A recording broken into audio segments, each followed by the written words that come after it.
प्रिय छात्र छात्राओं नमस्कार। दक्षिण भारत के जो प्रमुख नदियाँ प्रायद्वीपीय नदियाँ उनके बारे में पढ़ रहे थे और उसी क्रम में अब है तापी द्रोणी। तापी का उद्गम मध्य प्रदेश के बैतूल जिले में सतपुड़ा की श्रृंखलाओं में है। यह भी नर्मदा के समानांतर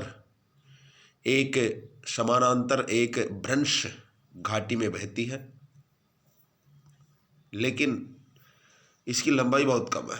इसकी द्रोणी मध्य प्रदेश, गुजरात और महाराष्ट्र राज्यों में।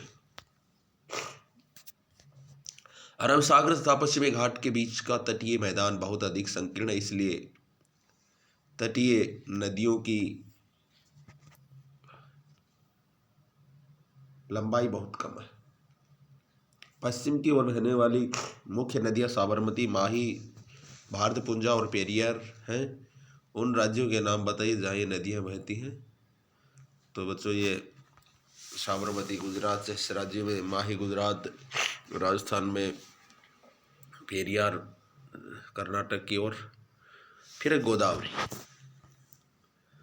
गोदावरी सबसे बड़ी प्रायद्वीपीय नदी है। यह महाराष्ट्र के नासिक जिले में पश्चिमी घाट की ढालों से निकलती है। इसकी लंबाई लगभग 1500 किलोमीटर है। यह बहकर बंगाल की खाड़ी में गिरती है।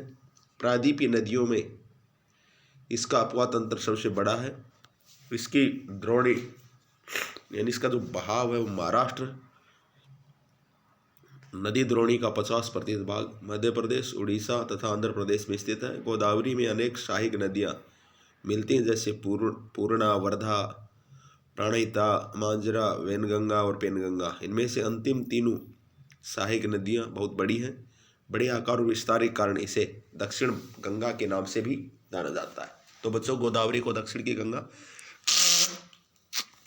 कहा जाता है। फिर है महानदी। महानदी का उद्गम छत्तीसगढ़ की उच्च भूमि से है तथा ये उड़ीसा से बहते हुए बंगाल की खाड़ी मिल जाती है। इस नदी की लंबाई 860 किलोमीटर है। कितनी है? 860। इसकी अपवाह द्रोणी महाराष्ट्र, छत्तीसगढ़, झारखंड और उड़ीसा में। कृष्णा। महाराष्ट्र के पश्चिमी घाट में महाबलेश्वर के निकट एक स्रोत से निकलकर कृष्णा लगभग 1400 किलोमीटर बहकर बंगाल की खाड़ी में गिरती है। तुंगभद्रा, कोयना, घाटप्रभा, मुंशी तथा भीमा इसकी कुछ सहायक नदियाँ हैं।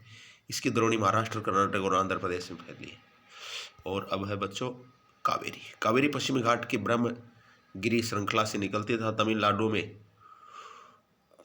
कुडलूर की दक्षिण में बंगाल की खाड़ी में मिल जाती है।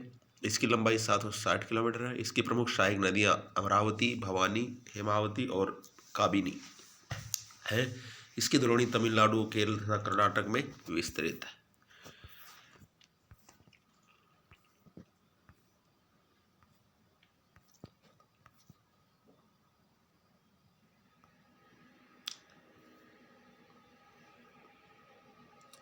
इन बड़ी नदियों के अतिरिक्त कुछ छोटी नदियाँ हैं जो पूर्व की तरफ बहती है। दामोदर, ब्रह्मणी, वैतरणी तथा सुवर्ण रेखा कुछ महत्वपूर्ण उदाहरण हैं।